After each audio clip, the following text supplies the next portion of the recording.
Ciao, sono Sifu Luca Campiglio. Ho fatto qualche domanda al mio amico Sifu Eric Oram. Vediamo cosa ci dice. Buonasera. Welcome to 10 Questions with Sifu Eric Oram. Recently I was asked a series of questions by some of my Wing Chun brothers over in Italy, starting with what is my friendship with Sifu Luca.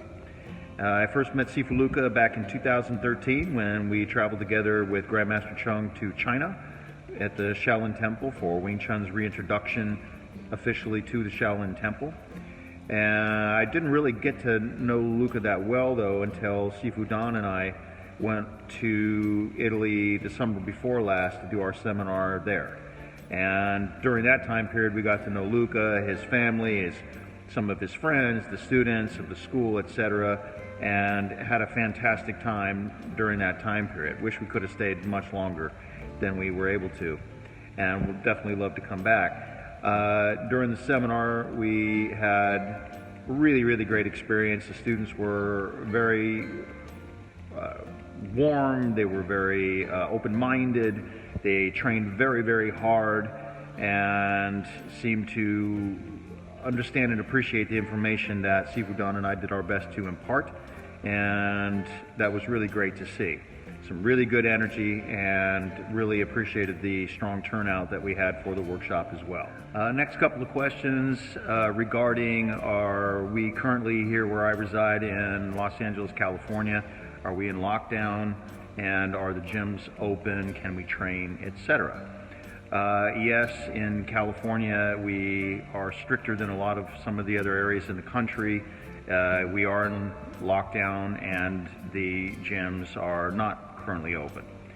And I am very fortunate to have a space that I operate that I can do my own personal training, meaning with myself and my family. We have a sprung-loaded floor that we built and assembled several years ago now, so I can run on that floor, and it's kind to my aging knees. And you can see we have the heavy bags and wooden dummies and reflex bag, etc. So I do most of my training here because I can't go out.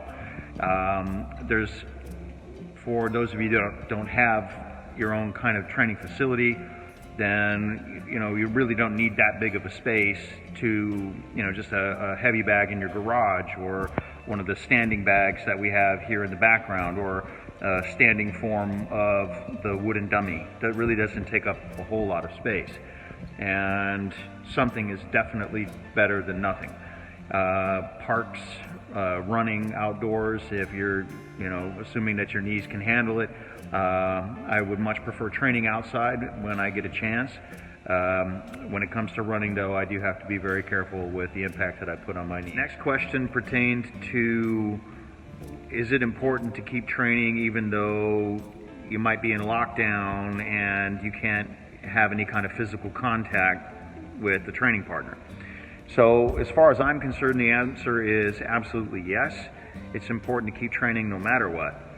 So whether we have a partner or not, we have any number of ways that we continue to improve. We have your cardio, we have your form, your technique, your flow, understanding of your breath, the economy of your movement, your speed, your power, the development of the different muscle groups that we need to punch, kick, block, elbow, knee, footwork, etc., etc.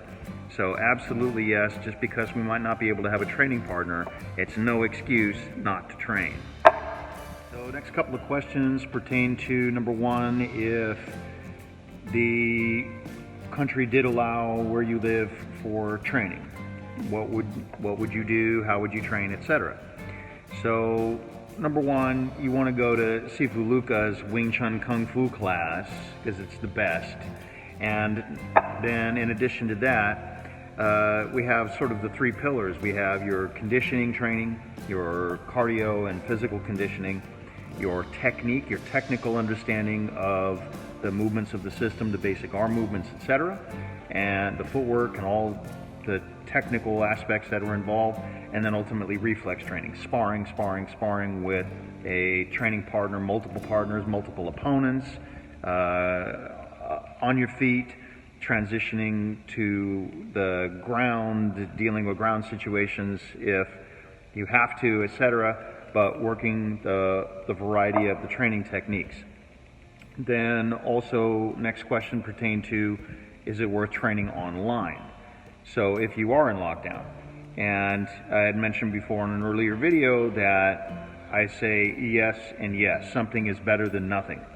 So for example, I have my little setup here where I have a few students where I train them online. So we go through, again, everything that we can do with ourselves. So we got footwork, we got conditioning, we got the details of the refinement and the honing of the exact placement of the movement, the precision of it, the coordination of it, the flow of it, concepts, principles, reinforcing the strategies, and right down to even some visual reflex training where I will, at the end of just about every lesson, I will pose as the opponent and throw punches, kicks, elbows, knees, etc. at the camera, and the student on the receiving end will respond as best they can with the visual reflex. So we do what we can. And so much of what martial arts is about is learning how to deal with adversity.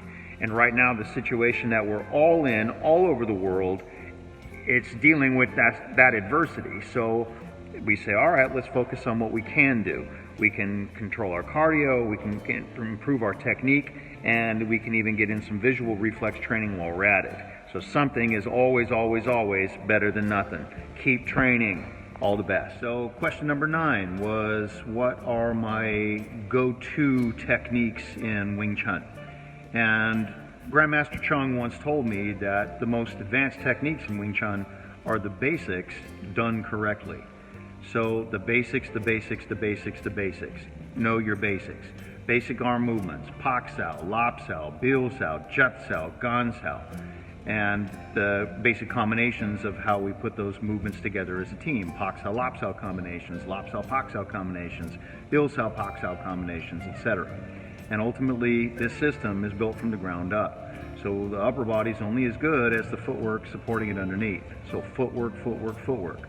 Your half steps, your side steps, your positioning to the blind side, circle steps, having your center, your balance, your mobility, footwork, footwork, footwork, extremely important. But ultimately, keep working on those basics. You can never invest in them enough. They are the key to the success of the Wing Chun fighting system. This is number 10. Sifu Luca asked if I could give any encouraging words to the students there in Italy.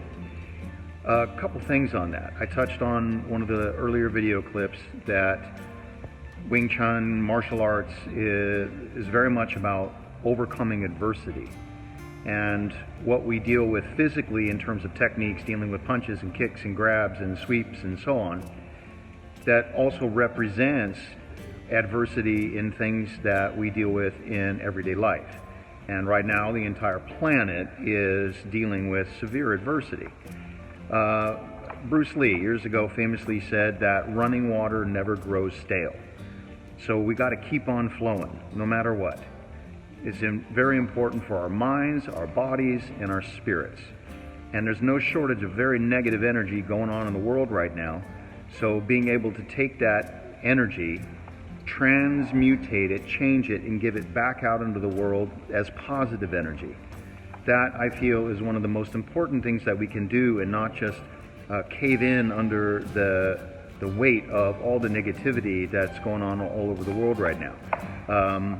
As just a little bit of an extension of that, wanted to introduce my trusted training partner, my Labrador, my dog Buddy. Speaking of love, he's here with me now, as you can see. So the bottom line is, don't give up. We got to keep fighting. We got to keep moving, no matter what. We got to keep that energy flowing, because if we don't, who will? Sifu Luca, you guys, I love you. All the best. If there's anything else I can do to help in the future, you know where to find me. All the best, everybody. Keep fighting.